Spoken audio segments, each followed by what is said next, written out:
GM everyone, today you're going to learn the basics of working with CosmWasm smart contracts on Secret Network. You're going to learn how to write your first secret contract, and you will also learn how to create unit tests using the Rust testing framework, as well as additional CosmWasm testing utilities. And in the next video, you will even learn how to upload, instantiate, and execute this smart contract on Secret Testnet. Let's dive in. To get started, you'll need to download Rust to write your smart contracts, as well as Make and Docker to compile your contracts so that you can upload them to Secret Network. I'll link to these below. Let's start by creating an empty Rust project. You can do this by writing cargo new followed by the name of your project. I'm going to call mine hello_world. Now you'll see a folder called hello_world, which contains a cargo.toml file and a folder called source, which has a main.rs file. If you open main, you'll see that it prints hello world to the terminal. To run this simple program, you can cd into hello world and then write cargo run. This will build and run the Rust application. As you can see, hello world was logged to the terminal. You already created a simple Rust library. Now to turn it into a secret smart contract, the first thing to do is update the cargo.toml file like so. I added a few core dependencies for secret smart contracts, namely secret CosmWasm std and secret CosmWasm storage. Every smart contract we build will use these dependencies. Typical Rust applications start with the main function, as you can see here. Unlike native Rust applications, which have only a single main entry point, secret smart contracts have multiple entry points which correspond to different actions you want your contract to perform. To start, we will learn about the three most commonly used points, which are execute, instantiate, and query. Everything you program into your contract will be executed through these three entry points. Instantiate is called once per smart contract lifetime. You can think of it as a constructor or initializer of a contract. When you create the contract, you call instantiate, and then that's it. From now on, you're using the execute or query entry points. Execute is used for handling messages which modify contract state. So anytime you store data in your contract or send tokens or mint NFTs, that's using the execute entry point. And lastly, the query entry point is used for querying your contract and doesn't make any changes to the contract state. Now that you have your dependencies properly configured in your cargo.toml file and you know the basics of working with CosmWasm entry points, let's turn this Rust application into your very first secret network smart contract.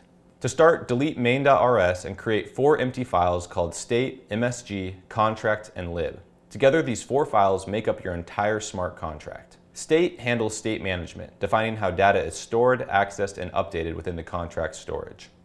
MSG, or message, defines the messages used for interacting with the contract. These messages represent the inputs sent to the contract during initialization, execution, and queries. Simply put, it's what the contract actually does. Oftentimes, if I'm reading someone else's smart contract, I'll actually open message.rs first to get a preliminary understanding of the smart contract's intended functionality. Contract.rs is the core implementation file that glues your smart contract together. It contains the main logic for the contract's entry points, such as instantiate, execute, and query, and it also includes functions defining how the contract behaves when it's instantiated, executed, and queried. Lastly, the lib file, aka the library file, defines your smart contract structure and makes the files accessible for the CosmWasm runtime. To get started, add the following to your lib file. Great. Now that you have the basic structure of your smart contract all set up and ready to go, we have to decide what we want the smart contract to actually do. To keep it simple, let's write a basic secret contract that stores a password, and the password is only revealed if we enter the correct key. Let's start by defining how we store and access our data. Open state.rs and define a password key map called keymap. Let's make the key a string and the value a struct called password, like so. One of the benefits of working with CosmWasm is that the Rust compiler provides detailed error messages that helpfully guide the smart contract development process. In this case, the Rust compiler is telling us that we need to import keymap. Let's do exactly that. CosmWasm storage uses a key value storage design. Smart contracts can store data in binary, access it through a storage key, edit it, and save it. Similar to a hash map, each storage key is associated with a specific piece of data stored in binary. This is what the B before password does. It represents the string password as a sequence of bytes. This is often used in scenarios where the input needs to be treated as raw binary data. Any type of data can be stored this way as long as the user can serialize and deserialize the data to and from binary. We can do this using a few helper libraries which implement frequently used traits for the associated struct or enums. You can add these packages to your cargo.toml like so. Now I'm going to create a struct called password, which we will use to store our password data. So now we have a key map called password, which takes a string for a key, and a struct we define called password as a value. So the password will be uniquely mapped to whatever string we define. Now let's define the message types. Navigate to message.rs and start by creating the instantiate message. This struct is needed in every contract you write in order to instantiate it on the blockchain. We don't need any parameters inside of our instantiate message, but you could add additional parameters if you wished, such as a wallet address that serves as the admin for the contract. Next, create the execute message. The execute message represents the actions the smart contract can execute after our deployment. In our case, we want to store a password, so I wrote a variant called store password, which invokes a contract method that stores a password. It takes a parameter called password value of type string, which is the password that we're actually going to store in the secret contract. Now let's define our query message. I'm going to call it getPassword, which will serve as a query to retrieve the stored password, and it takes the string password key, which will be the key associated with the value, aka password we want to store in the secret contract. Lastly, we need to create a struct that can return our password query. I'm going to simply call it password response. Now we've defined messages that allow us to instantiate the contract, store a password, and query the password. The final step is to write the contract logic in the contract.rs file to bring everything together. For the sake of time, I've already written the contract logic, and you can find the completed code in the video description below. Let's walk through each part of the code together. Just like in message and state, we start by importing our crates. We're going to import the structs and enums we created in our state and message files, as well as various types and structs from CosmWasm std. Start by examining the instantiate entry point. You can see it takes 4 parameters: deps, inv, info, and message. Deps allows the contract to interact with the outside world by reading and updating the contract state, accessing other contract states, and using helper functions to work with contract addresses.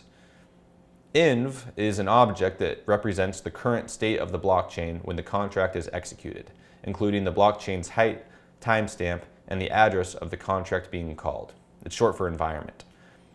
Info is metadata about the message that triggered the contract's execution, such as the sender's address and the native tokens that were sent with the message. And message, or MSG, is the message that triggers the contract's execution. In our case, this is the instantiate message, but it is unused because our instantiate message is empty. As you can see, all of these parameters have an underscore at the beginning of them because they're unused in our instantiate message. If we wanted to actually use one of these parameters, we would remove the underscore. In CosmWasm, a response is a structured way for a smart contract to communicate the result of an action. It's part of the CosmWasm std library, and you can see that in our code, we're returning an empty response with no messages, attributes, events, or data. We're using this response default option. We use that when the action's complete, but we don't want to return any additional information.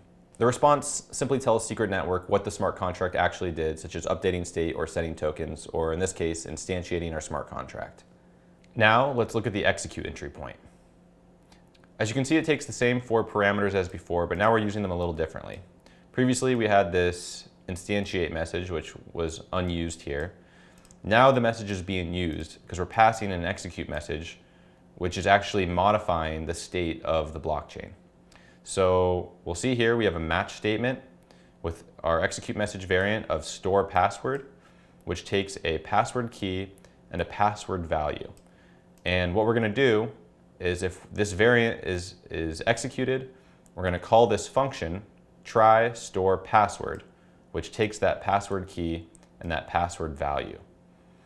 And we'll see that this function, try store password, directly mirrors the variant store password in our message.rs file.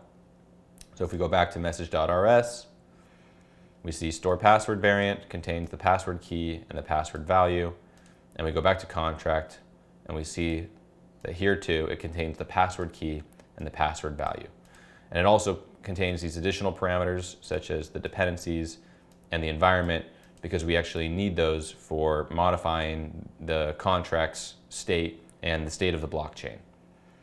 So if this variant is executed, store password, it's going to call this function try store password. and we define this function down here, okay? We see that we pass these exact same parameters we see here to our function, deps, inv, the password key and the password value. And then set up the function to correctly ingest the password key and the password value. So let's take a look here. We'll see that we're defining a struct called password, right? This is the password that we had created in our state file. I can go here, I can see that we generated this struct here, right? Password, which takes a password that is a string. So all we're doing is we're defining that struct, and we're saying that the password value should be the value that we pass to this function. That's all that's happening right here. We're cloning the value, we're passing it here. Then what we're going to do is password right here. This is the key map that we define in our state file. So if we go back here, we see our password key map, right? It's all caps password. And the key of the key map is a string, and the value is this password struct. So what we're doing here is into that key map, we are inserting the password key and the password value. And the key is the string that we define here, and the value is also the string we define here, but for the sake of learning about key maps, we're passing it into this struct called password. So I've said the word password a lot of times, probably so many times that it might feel like it's lost all meaning, but I hope you're still following along. And then just like in the instantiate message, you can see that we pass this default response. All right? So that's the execute entry point. We've now seen the logic for the execute entry point as well as for the instantiate entry point.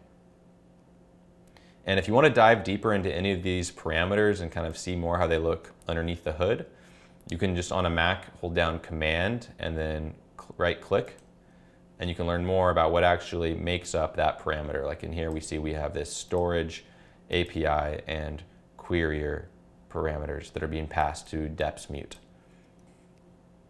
Now let's look at the query entry point. So again, we already defined this variant in our message file. Get password, which takes a string called password key. Now if we go back to our contract file, we see this variant get password, which takes a string called password key. So if that variant is executed, what happens is it executes this function called query password that we've written. Now let's look at this function query password. So we'll see that upon execution of this function, what it will do is return a password response, all right?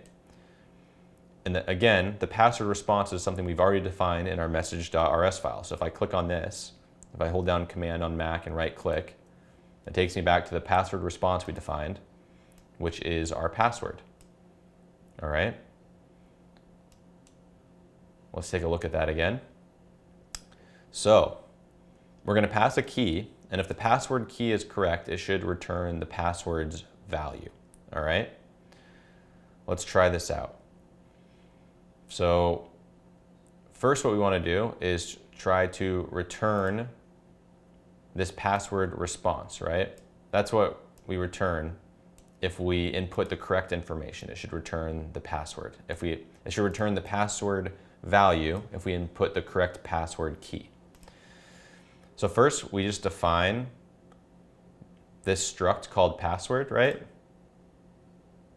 And what we're doing is we're using this get method to access our smart contract storage.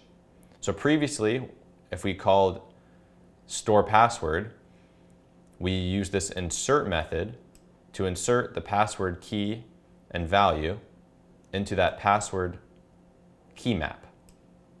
Now we're using the get method and we're passing the password key. So if we pass the correct password key, what it should return is the correct password value, right? Does that make sense? I hope so. So that's all that this is saying. It's saying if you pass the correct password key, then return the correct password value. And if you don't do that, then we use this error message right here. We use a std error, which is an import from the CosmWasm toolkit. And we can write our own custom error message for this smart contract. So we're going to say the password key is incorrect. And you could write whatever you want here. You could change this up. And there's all different kinds of error messages that come with CosmWasm if you want to experiment with using different error types, like you see here, std error, verification error, signing error, etc. All right, that is all the parts of our smart contract. What we're going to do now is just learn about the testing suite that comes with CosmWasm to actually test this smart contract using something called unit tests to see that our smart contract works before we actually compile the contract and then upload, instantiate, and execute it in the next video. So if you are already a Rust developer, this testing framework should look familiar. CosmWasm makes use of the Rust testing suite and then adds additional capabilities on top of that with imports from CosmWasm STD. So we can see in the same way that we had imports up here for CosmWasm STD, for testing, we also have imports. So we're using this module called tests. This is our testing module, right? So from line 66 to lines 119, this is where we're testing our contract. I'm just going to go over this very briefly, but I want to give you a basic understanding. And if you want to learn more, you can look up testing and unit testing specifically in Secret Networks documentation, which I will link in the description below. So we have these imports, and then we have one test function here written called store password, okay? And if we take a cursory glance at this, what we'll learn is that what it does is first, we actually instantiate the contract, because in order to actually test the contract, we need to have an instantiated version of it so that we can then call the store password variant and the query password variant. But we first must instantiate the contract, and we can do that using the testing suite. So there's certain mock dependencies, is what they're called, that we use to instantiate the contract. So we can see we have, for like this parameter depths, right? We use this mock dependency with balance and establish that with a token and an arbitrary amount. We use mock info to have like a mock wallet address that's actually instantiating the contract, because every contract needs to have a wallet address that is specific to that contract's instantiation. But because this is just a testing suite, in this instance, we're just calling the creator instead of having it be a wallet address. We also have to define the instantiation message, which in this case is just our empty instantiation message. And then from there, we can instantiate the smart contract and get back this mock response, all right? So that's just important if you're gonna test any of your functions using unit tests in your smart contract before you upload it to the blockchain. You first have to have a mock instantiation instance of the contract, which is what happens here. You can just copy this code and use this for your own instantiation messages. And from there, once we instantiate the contract in this testing suite, we can define our execution message. So here, for calling store password, we're going to set a password key and a password value. In this instance, the key is just test, and the password value is just password 123. And these are both strings, right? Which is why we have to use this string method to convert this to strings. From there, we're going to query the contract to get the password back. And the value we're going to use, or the key we're going to use to return the value, is test, because that's the key we use here to associate with this password value, password 123. And if it's correct, if we have the correct key, it should return our correct password value, which should be logged to our terminal below. And we want to actually print this to the terminal, which is why we're going to use this command cargo test with the flag no capture, which will allow us to see the printed result. If we didn't use the no capture flag, we wouldn't be able to see this print statement, which is something that's just specific to Rust.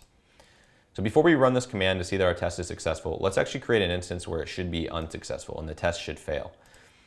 So because in this mock test environment, we're using the password key test, and we're saying it's associated with this value password 123. For the query, let's try a different key and see if it fails. So I'm going to write test with 2 T's, which shouldn't mean anything. So I'm going to run cargo test no capture, and we'll see what comes out here. So it's going to compile the contract, and it says here it ran 1 test, the password was stored successfully, but upon query it failed, and it returns our query error. Password key is incorrect. So now let's remove that T, and we're going to say the password key is just test, because that's what we said it is here when we called execute message. I'm going to clear my terminal. I'm going to run that.